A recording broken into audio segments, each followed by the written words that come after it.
Hi, you guys. I think I know everyone here. I'm Jayn Walter. I'm the co-executive director of Help of Ojai. Thank you so much for being here. This week is National Hunger and Homelessness Awareness Week.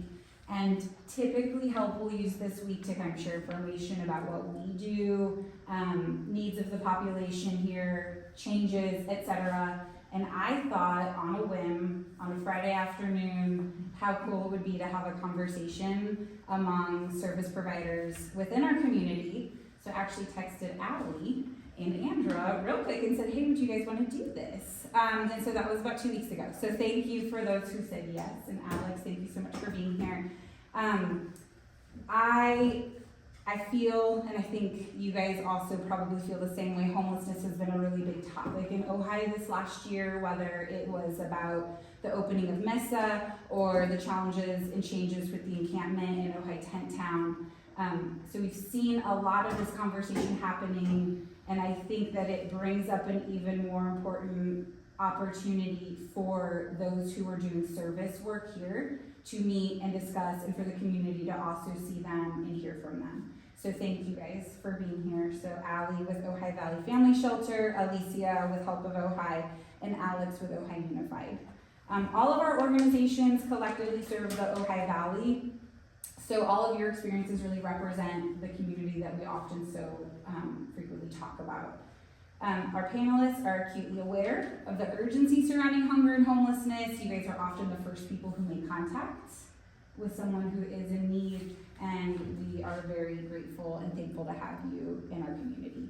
And finally, I want to introduce Andra Belknap, who is moderating the panel tonight. I don't know if Andra remembers this. I met her in 2017 during the Thomas fire. I was doing disaster case management with Help of Ojai, and Andra wrote an article about us and what we were doing. So been following what she's doing for a long time, and she currently writes a Substack called Local Hero. I think she's on part 6 of her reflections, writing really great journalism regarding homelessness in Ojai, and specifically the city of Ojai's involvement in the encampment resolution grant. So with that, I will turn this over to you, Andra, and again, thank you guys all for being here. Yes, Anita. Could each person say their name They will. and organization? Totally. Yep, I'm gonna kick it over to Andra, and she will take care of all of that. Okay. Yes. All right, thank you, Andra. Well, I think we can have a casual conversation. I've done a lot of, I agreed to do this because I'm just interested, and also these are the people that I want to interview all the time, so of course I want to talk to them. So ladies, thank you so much. I would love if each of you could just briefly introduce yourself, your organization, and I'd also love to know if you could just share with us how you got started in this work. Allie, do you want to start? My name is Allie Mills, and I am the director of Ojai Valley Family Shelter. Ojai Valley Family Shelter has been around since 1992, 93. It was our first season. So this year will be our 32nd year. We are 4 months of cold weather warming shelter. It used to rotate between different churches in the city, but we have since switched it over to just being at one building, a very neat building in Mejia-Holdsworth. It's kind of now like apartment living situation for the people that get to come. Don't really know how many of you would be able to fit in there, but it's kind of a nice opportunity. I've been involved with the program for the last 10 years, thanks to Martha Ditchfield over here, our board president. She needed an overnight host at the Presbyterian Church, and I volunteered for that, and it turned into... volunteered her for that? Yeah. it turned into being the assistant for the previous administrator, Rick Rain, and I was his assistant for, I don't know if it was 3 years or 4 years. I took over as director in the beginning of 2020, and it's been a lot of changes due to COVID, so that's one of the reasons over at the Grange, but I think that it's great, and I think it's been a nice shift. So, yeah, did I cover everything? Yes, you did. Okay, thank you. Alicia, would you mind just introducing yourself and telling us what you do and why you're drawn to this kind of work? My name is Alicia Rodriguez. I'm the bilingual case manager for Hope of Ojai's Community Assistance Program. And what we do essentially is address the unmet basic human needs of an individual living in the Ojai Valley. So that looks like a lot of different things depending on who is coming for services. So we, as case managers, we meet with people and we assess their needs. We address things like housing, healthcare, we advocate for people, help them with food, so a lot of different things. I was drawn to this line of work. I do have, some lived experience with housing insecurity, and homelessness has, affected people who are close to me in my life, so yeah. Thank you. Alexandra, same question. Introduce yourself. Tell us what you do for OUSD and how you came to this work. Well, first of all, thank you so much for having me tonight, and it's my pleasure to be here. So my name is Alexandra Mejia-Holdsworth. Everyone calls me Alex. I'm with the Ojai Unified School District, which is the public school entity in the valley, and the commitment of the school district is to serve all students in the valley and surrounding area with a commitment to lifelong learning. In the school district, I think it's worth mentioning the schools that we have in the district because it is quite diverse. So, and I don't know that everyone's aware. So we now have Miners Oaks, which is Miners Oaks Early Education School, serving 2-year-olds to 5-year-olds. It's a preschool TK program and it's amazing. We have 2 elementary schools, Topa and Miramani, and they serve students kindergarten through 6th grade. At the high school on the Nordhoff campus, we have the junior high, 7th and 8th grade, and then we also have all the high school students, which are 9th through 12th grade, so that's all housed on Nordhoff campus. We also have an Ojai adult school that's open to any adult in the community that just wants to grow and continue their learning. So that's for 18-year-olds and older. And finally, we have on the east end right now, at San Antonio, it's Summit Independent Study School. But it is an independent study school. It is separate from their partners, Rock Tree Sky. Okay, how did I end up in this role? Well, I think if you're an educator and if your heart's in the right place, you actually truly do care about all your students. And again, we are a public school, so that means our doors are open to any student in the valley. When we were consolidating schools, the district leadership was looking at how can we streamline, save costs, and streamline my position as homeless and foster youth liaison into something that makes sense. My position was previously held by Linda Jordan, and previously before that, actually, I ran the board in Richfield. So those are my predecessors. Of course, high standards still up too. Anyway, so in the consolidation, and they were looking at my position as a new administrator in the district, I serve special populations, so that's our multilingual learners. I oversee the adult school now, all the home hospital attendants, so all those little things, they were like, this would be a natural fit to fall under what I am already doing. And when they asked me, I saw it as a wonderful opportunity to provide advocacy for some of our most vulnerable students in the valley. So I was like, okay, I'll give it a try. And so that's how I landed in this position. Great, thank you. You're welcome. So first questions I'm gonna direct to Alicia and Allie, and a slightly different question for Alex, which is for the two of you, we'll start with that kind of housing insecurity piece first. If you could just talk to us about the what kind of housing, temporary shelter work you do, and what populations do you serve? Allie, whichever one of you would like to start can go for it. Go for it. Okay. So we partner with the Ventura County's Continuum of Care. So we use what's called the Homeless Management Information System in order to make referrals for people for emergency shelters, rapid rehousing, which is getting people housed, deposit assistance, rental assistance, and transitional housing, all kinds of things. We're usually people's first contact. Whitney and I field calls, multiple calls daily about people about to lose their home or who have already lost their home. And we use that system in order to get people connected where they need to be. Additionally, we have been managing a program called HAP, which is the Homeless Housing Assistance Prevention. So we received a grant of $50,000, and with that so far we have helped 12 households, and that was 29 people, individual people, prevented them from becoming homeless. Wait, so you got the grant from where? Sorry. It's a state grant, yeah. State grant for homeless prevention. Homeless prevention. So people who, without that assistance, would have lost their home and become homeless. So we Gotcha. were able to keep 29 people in their homes. That's really great, and that's a great transition just to kind of demonstrate for folks. So you guys are referring people into housing opportunities. And Allie, if you could tell us how you fit in with the temporary shelter piece. They only gave me $2,000? 50. Oh, Yeah.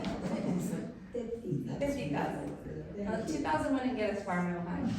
So the people that we serve. Yes. Well, I know that the people that I've checked in with already that are planning on checking in for, December shelter are already on, a couple of them have previously been at the camp but are now back camping places around town. And, I don't know who else will show up. It's always kind of last year we had 15 total people registered, 9 of which were women. And, it's all different kinds. Some are situational, some are individual, homeless. So, as long as they have been a resident of the Ojai Valley, we will give them a chance. It's kind of boring, it's not right for everybody. Some people think that it's, it's kind of tedious. We go to sleep really early, but, It's a safe place. it's a safe place, it really is. And warm. And warm, and food, and, showers. We do the showers every other night, because I like try to, I try to get people on a schedule of, like normalcy, and, it's just comforting, homey, so. Yeah. Anyways, Thank you. I'm looking forward to it, and, right now we have showers, and, we do that twice a week, and, the people that come to use it, it's people from the camp, and it's people that are living in vehicles, and it's, people that are just camping different areas, but they can come by, and we've got lots of clothes, and they, can grab something clean to wear, and, yeah. Yeah, I'll just add before I get to the OUSD pieces, I had the opportunity to visit Allie at the shower trailer over the weekend. And every time I visit, at one of our kind of homeless community areas, I always meet somebody who graduated from Murdoch High School. This was the Wow. reception, the man I met a man who, he was the year above me at OUSD, and I came across the parent of one of my elementary school classmates, so it's extremely. Not a lot of the people that I taught. Yeah. And that's a good segue to OUSD. If you can tell us how you identify homeless, housing insecure families and what services you provide. So first of all, identification is done on a yearly basis, and it's a twofold approach that we take. The first is that we conduct a survey at the beginning of each school year, right at the beginning of the school year, and we ask families to share with us what their housing situation is. We get a good return back. We've had good success with that. The second is, for our boots on the ground staff members, we do provide yearly staff training. And,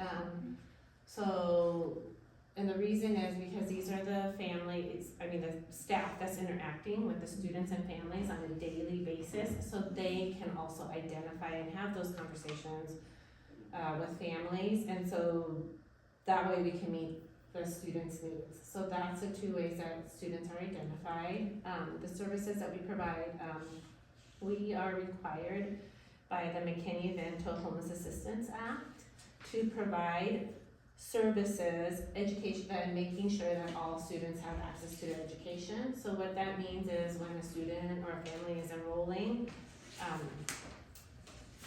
we wouldn't necessarily require a homeless family to provide all the documentation that we normally require, like immunization records or proof of residency.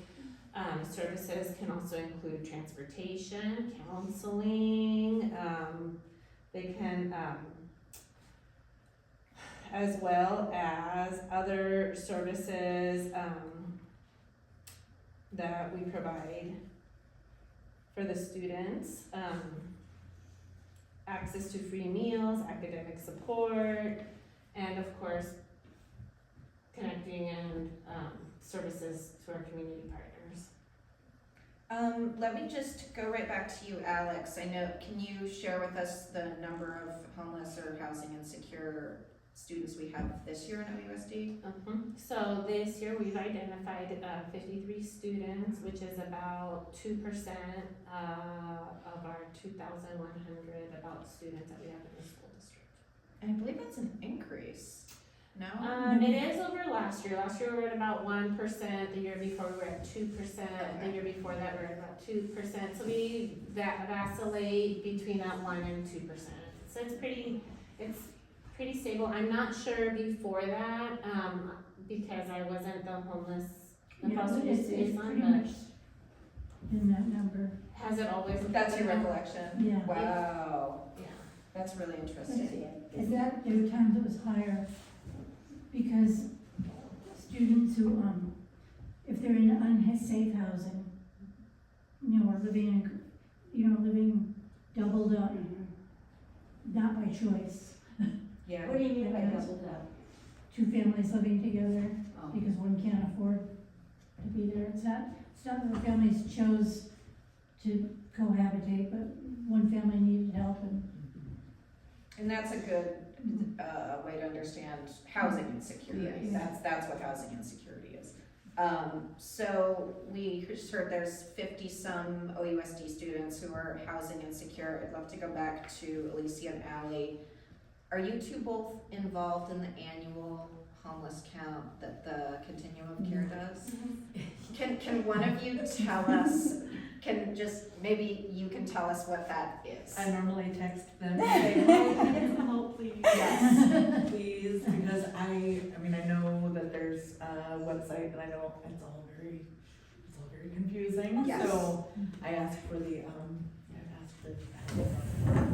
Need help from help? Yes. Yeah, I really, The Help of Ojai organizes the yeah. count in the Ojai Valley. Okay, can you tell us more about, I would love to hear about our latest numbers, if you have that. Well, last year, they counted, it was 38 unsheltered individuals, and then 6 that were in the shelter.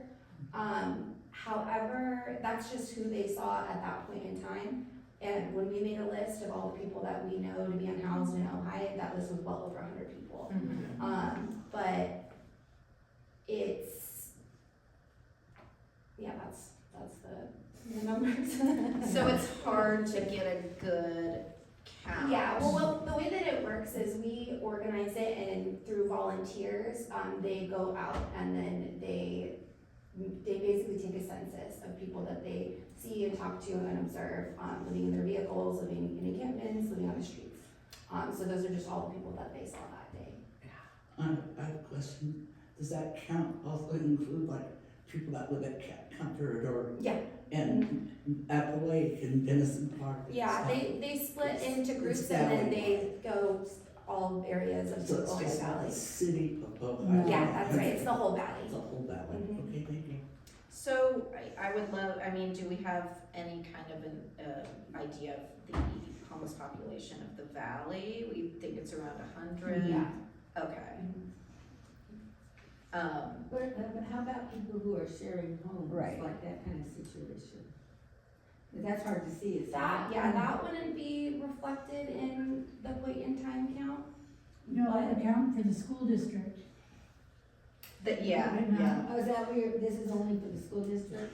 Well, there's No, both, I'm sorry, go ahead. Sorry, I think there's two different things that we're looking at, right? The school district has one measure for counting homelessness.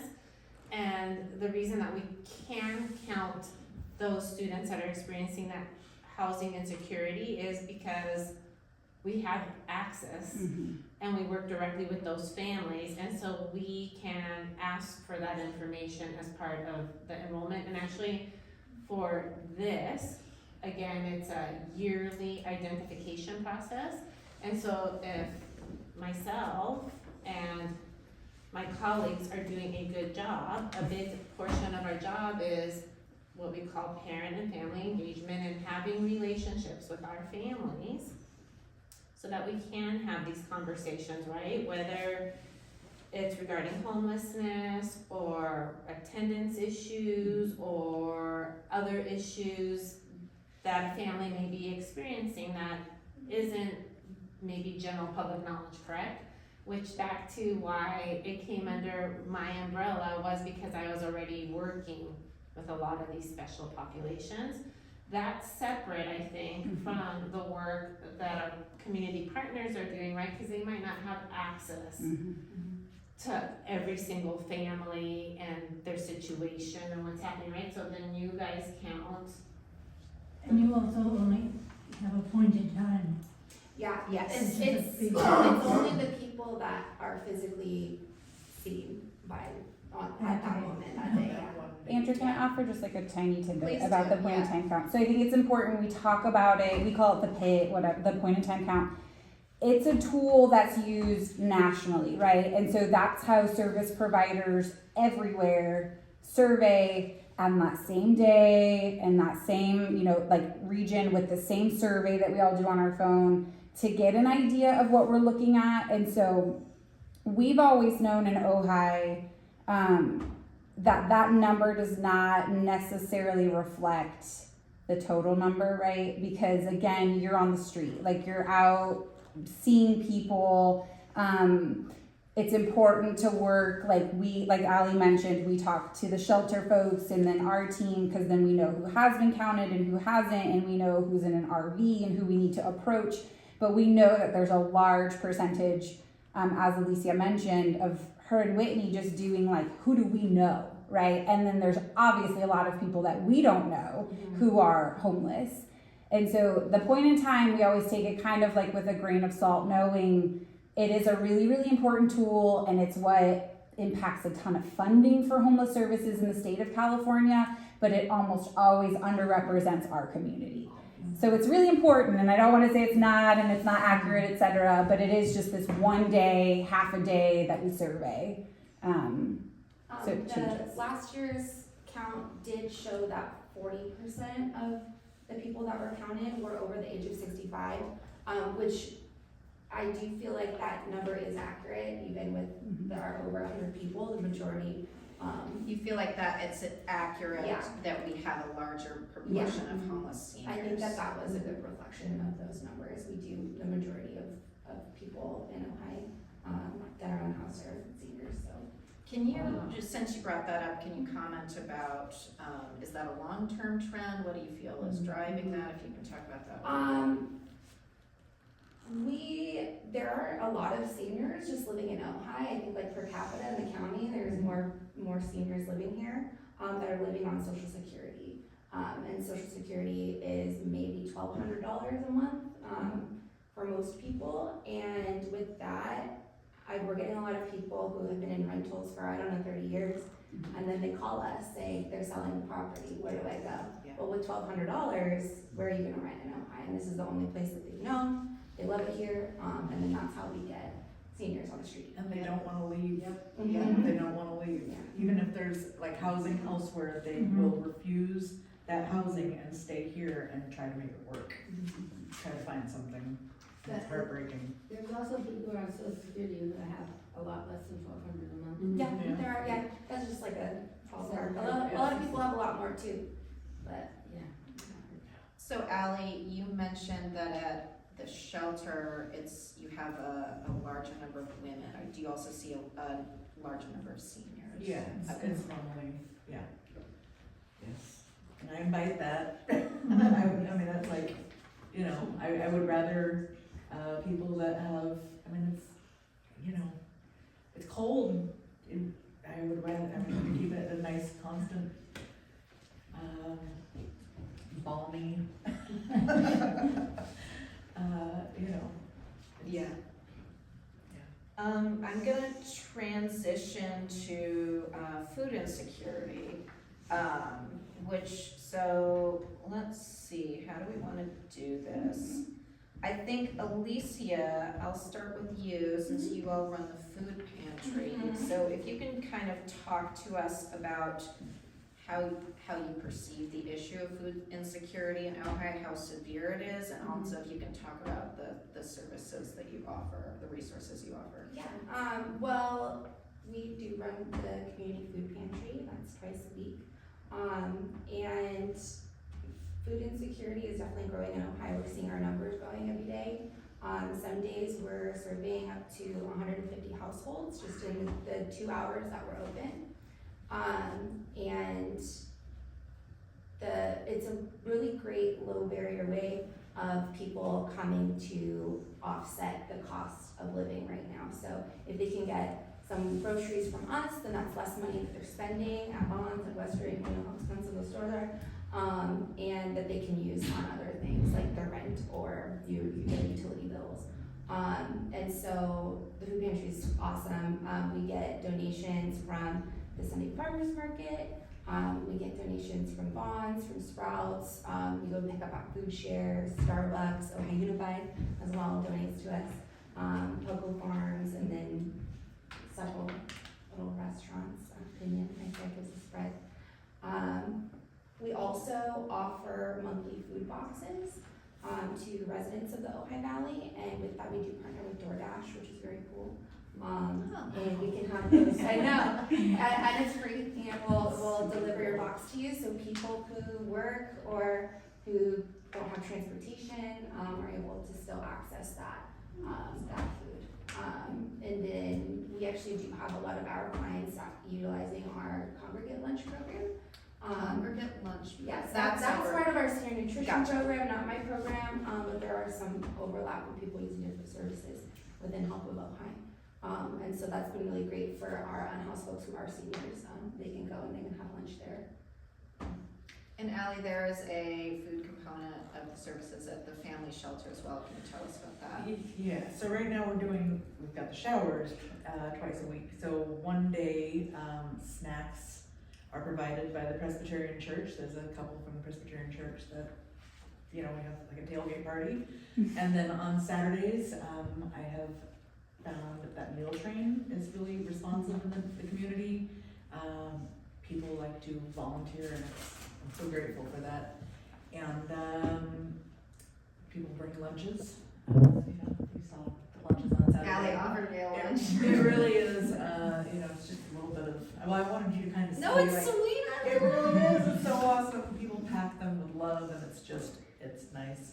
And then, during the actual shelter season, we still have the same rotating schedule as we did when we were at the churches, and so I don't really have to worry about anything. It just kind of happens. The 'Cause volunteers. all of the volunteers have been doing it for like 3 decades, and so all of the churches have a site coordinator still, even though we're just at one site.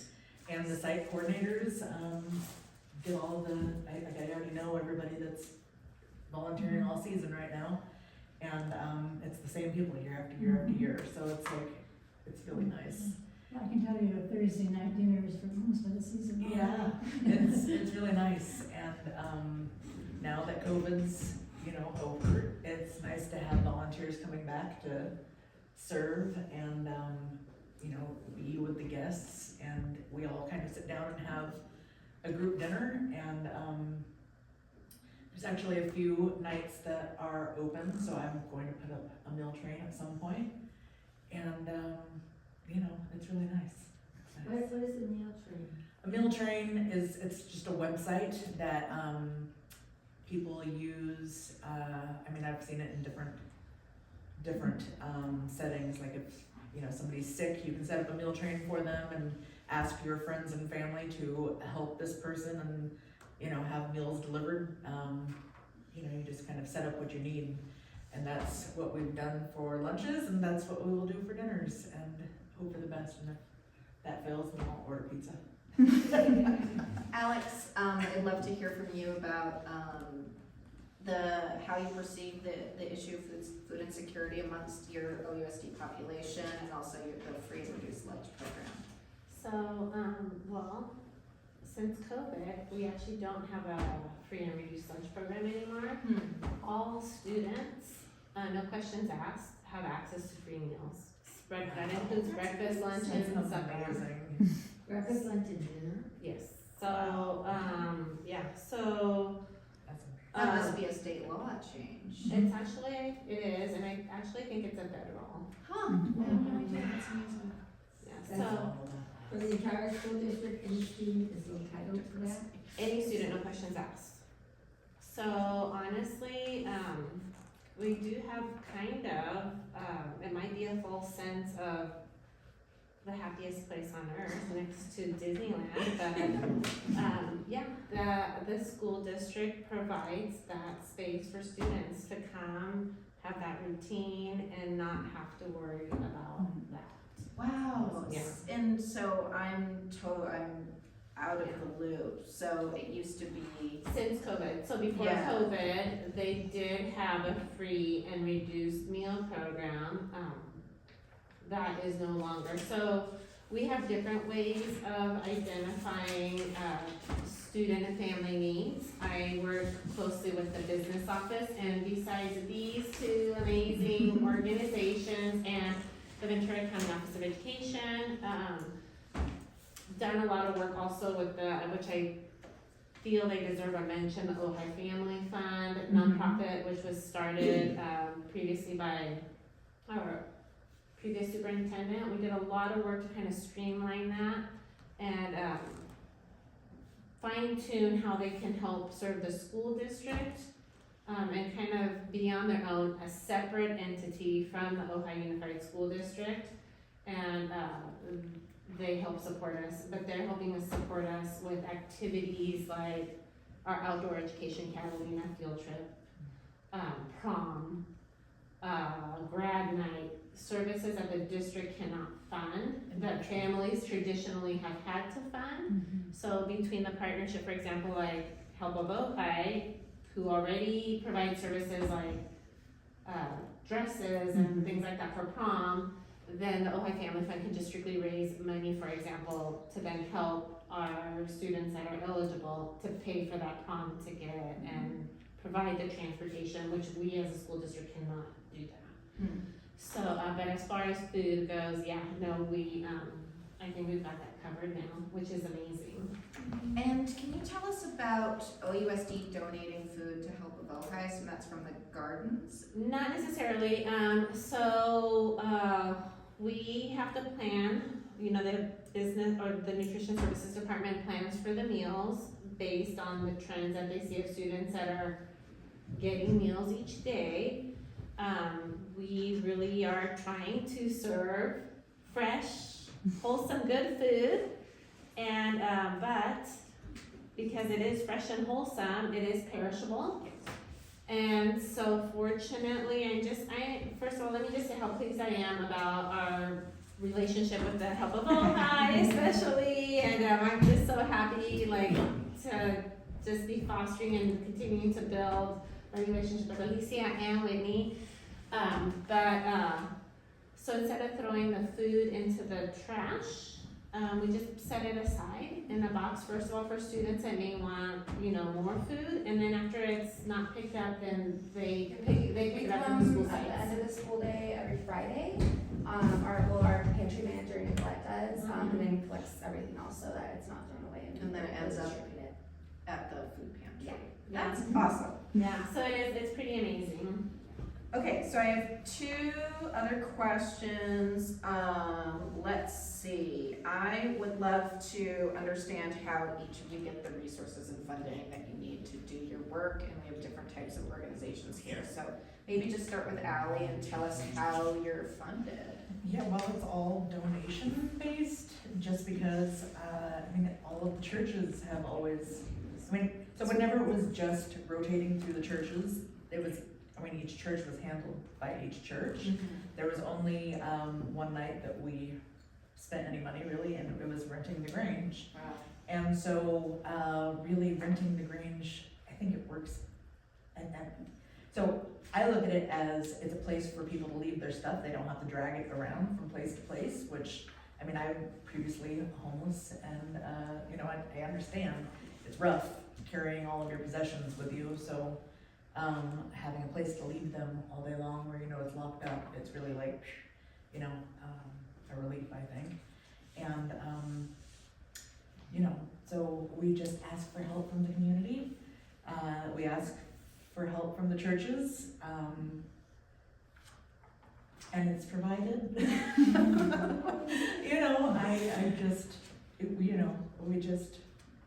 We just ask for help. Yeah, I'm gifted at whining. It really is just,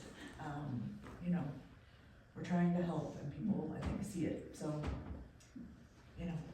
All just donations from, yeah, it's just all, I don't, Yeah, even the shower bus, which was a huge, huge expense.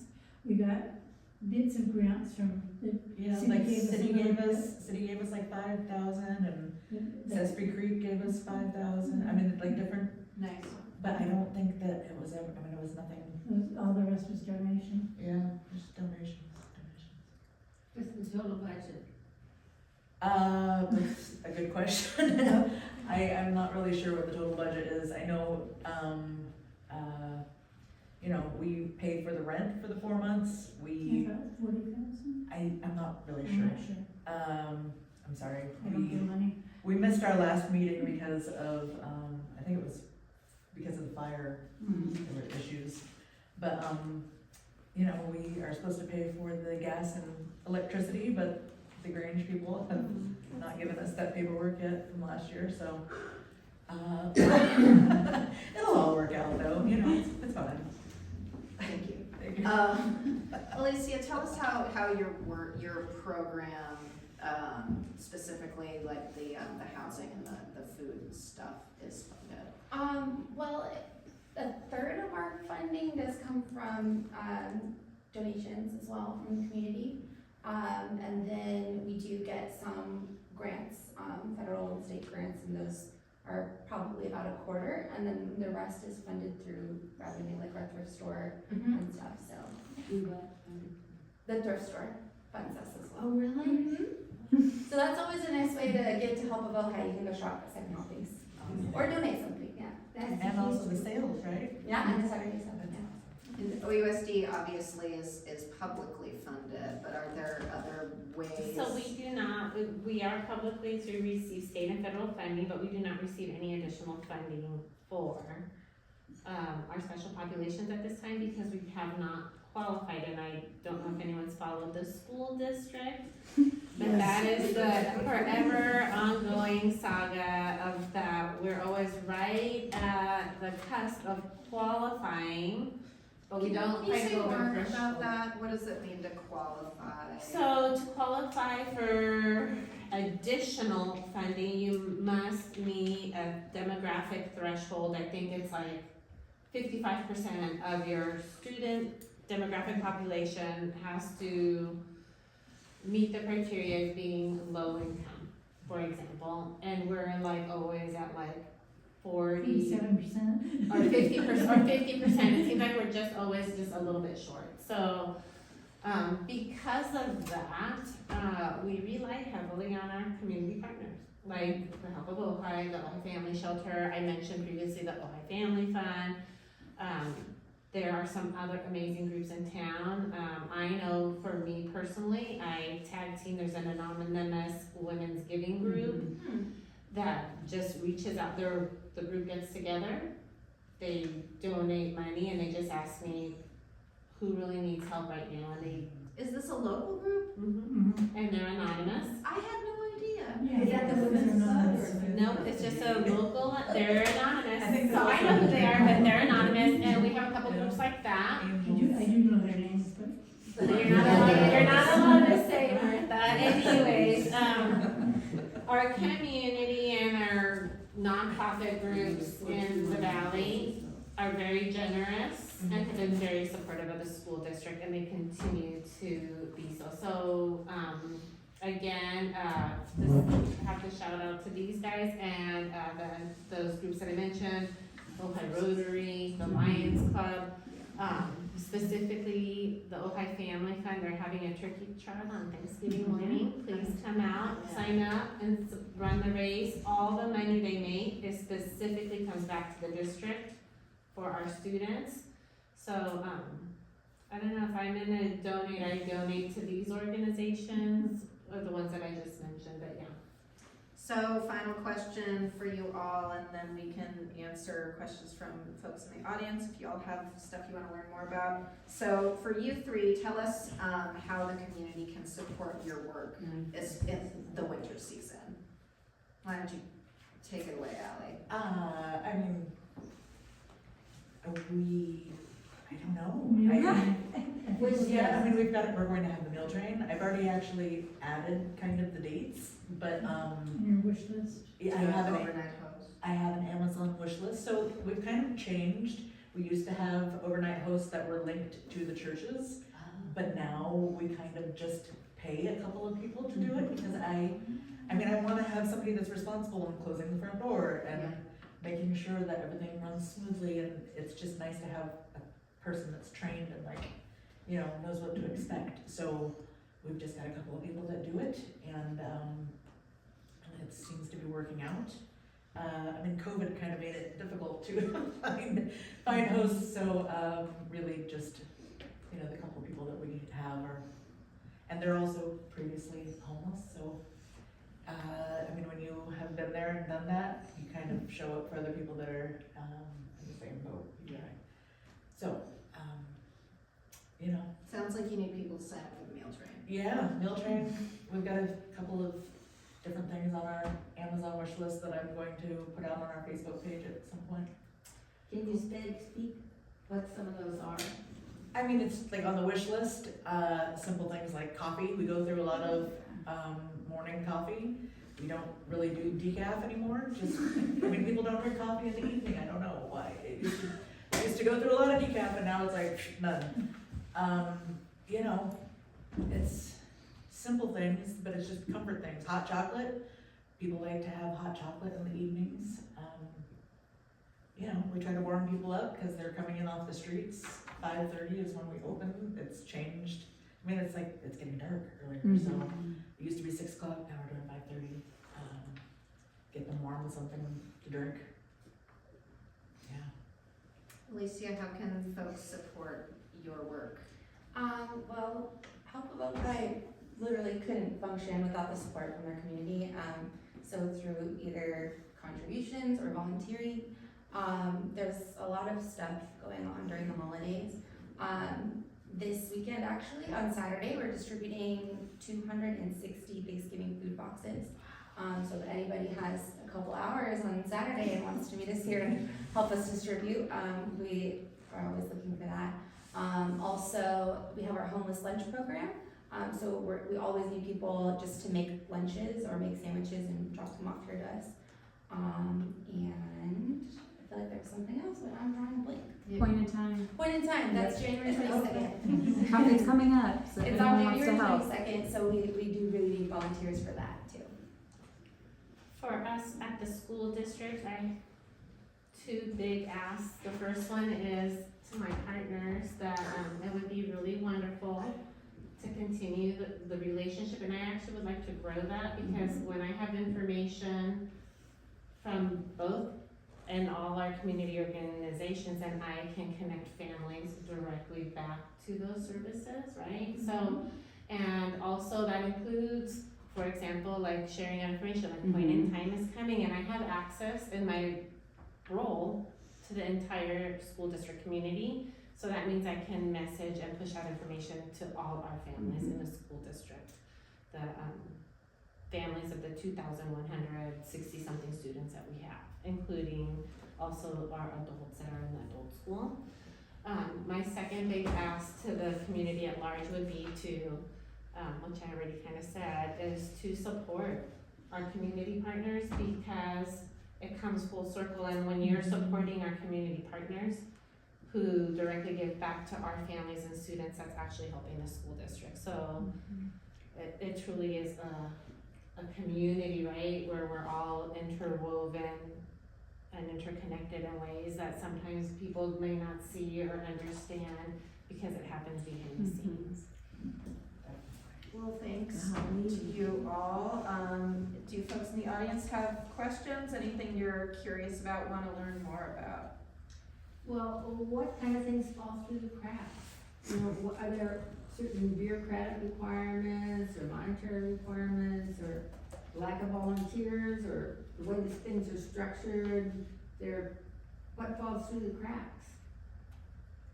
That's a big question. Yeah. Well, I can answer for the school district, and I would say the things that fall through the cracks that, you know, they say for students to be successful in school, being able to participate in the things like I mentioned, like the outdoor education trip, which I think now costs a family upwards of like $500 per student or something crazy to go attend this, and that the district can't fund, right? So by donating, for example, to the Ojai Family Fund, who then subsidizes us to pay for our students, especially our homeless students, like I've been working with them, their goal is to fully fund so that then those students don't have to even worry about paying for that at all. How many are there? Students, Are the ones who would want this kind of $500 donation?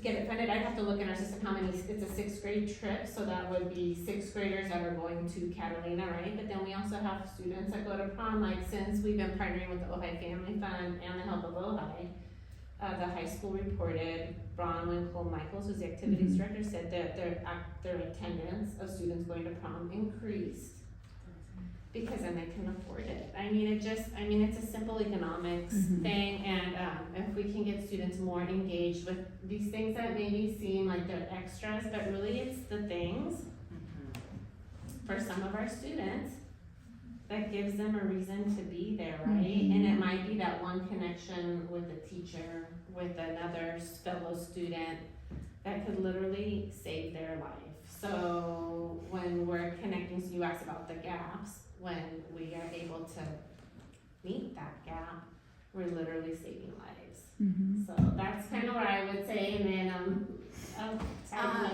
Well, I think that we can always use a lot more resources. I mean, when it comes to housing, the hard part is that there just isn't enough. Wait lists take a long time, they take years sometimes.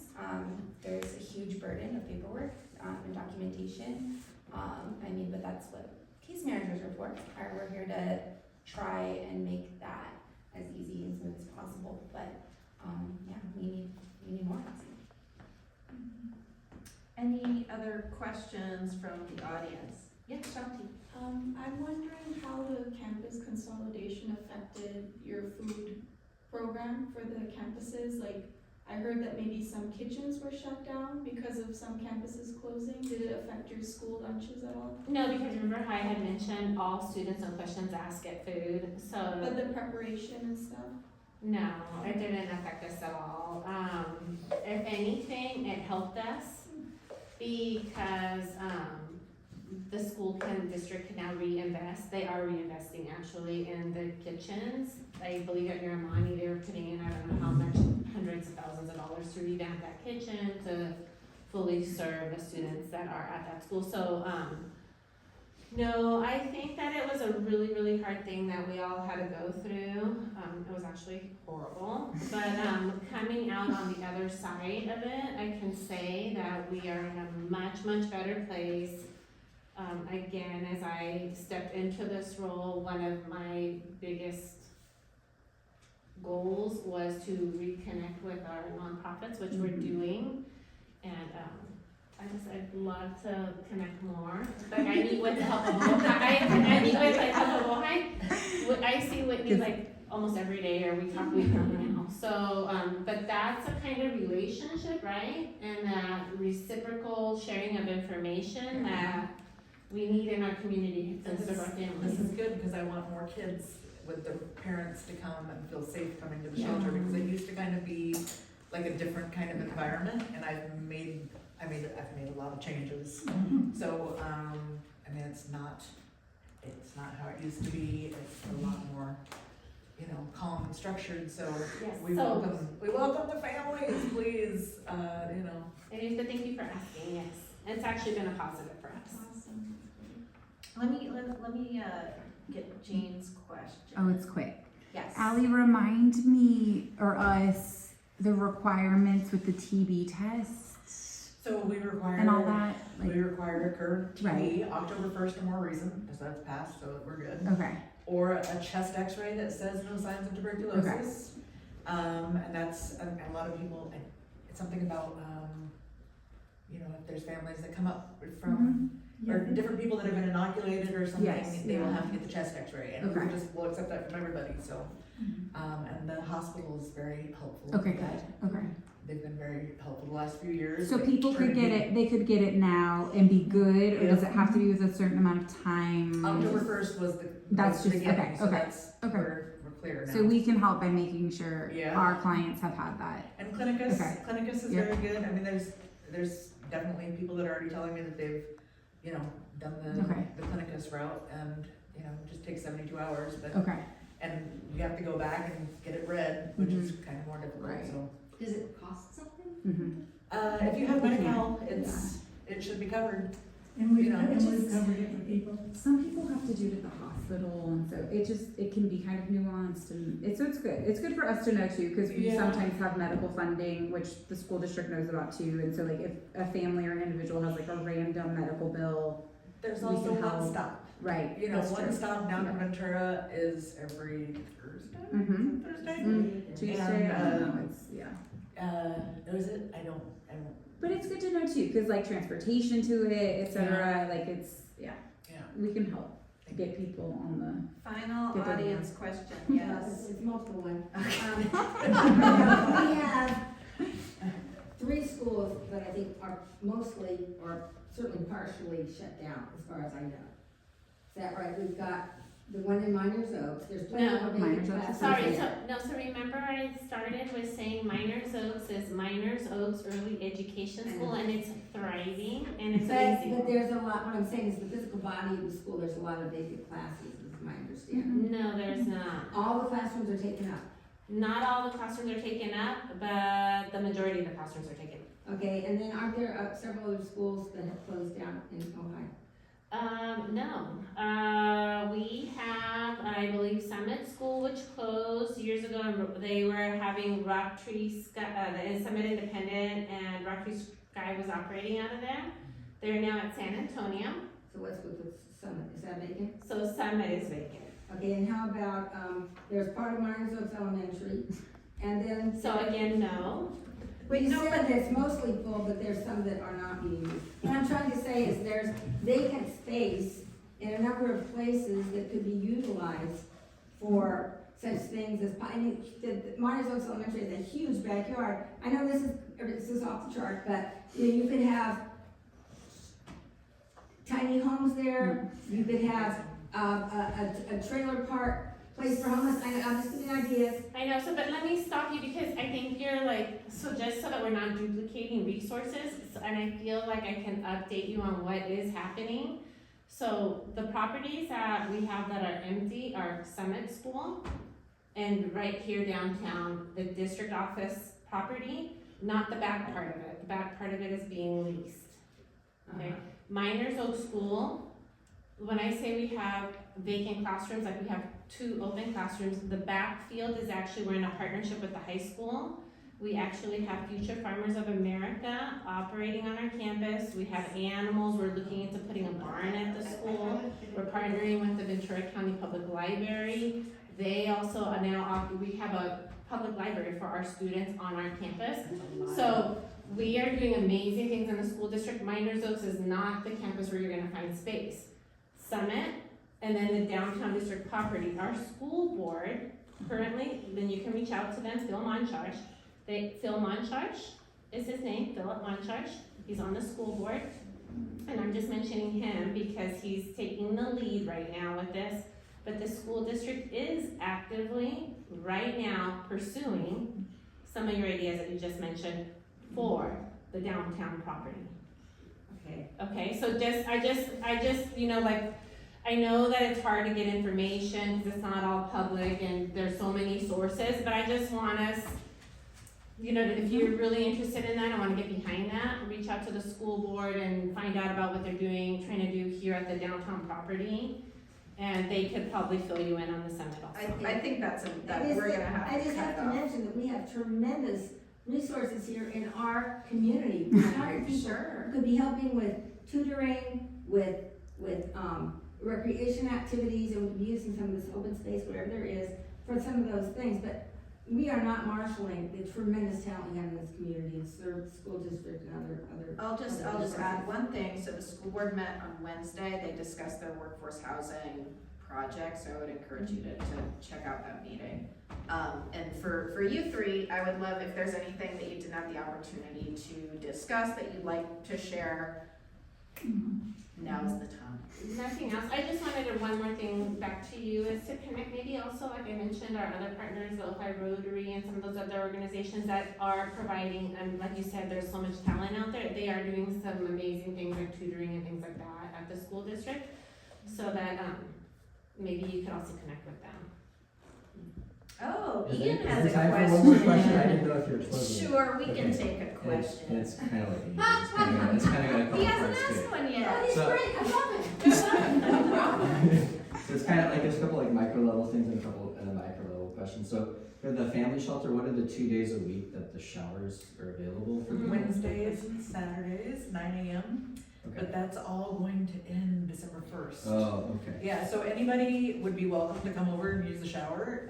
We do that every other night. And Okay. I just set it up every other night, trying to get everybody, the same schedule.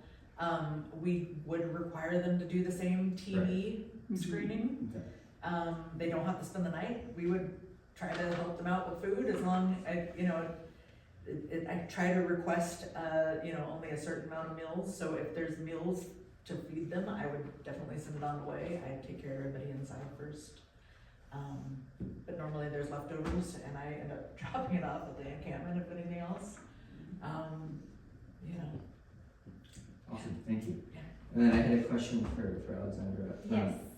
Could you update on like the Food for Thought program, and like I know that Topa's putting in a garden, and they're trying to do some more, farming and food for, providing food for students on campus. I don't know if you have information about that. Yes, so, Food for Thought in the district go way back.